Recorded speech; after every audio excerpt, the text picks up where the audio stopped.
Before you buy a condo, there's a lot of critical things many buyers overlook. So in my new series, we'll talk about the things that actually matter. So usually buyers forget to check before buying a condo. So ito yung mga hindi na pag-uusapan but makes a big difference in the long run. So when buying a condo, hindi lang dapat the price or yung ganda ng unit. Ang pinaka-importante, yung location. Especially ngayon na madalas yung bagyo, dapat chine-check kung flood-free ba yung area, kung passable pa rin ba yung roads kahit umuulan, at kung walkable ba yung paligid. Kasi kahit gaano pa kaganda yung condo mo, kung umuulan, stuck ka sa loob, mawawala pa rin yung convenience at dagdag pa yan sa stress mo.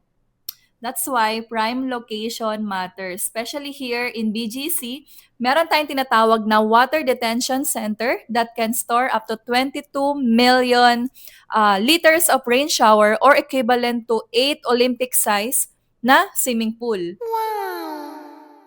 Kaya kahit bumabagyo, flood-free yung buong BGC. Kaya safe ka, pati yung condo mo.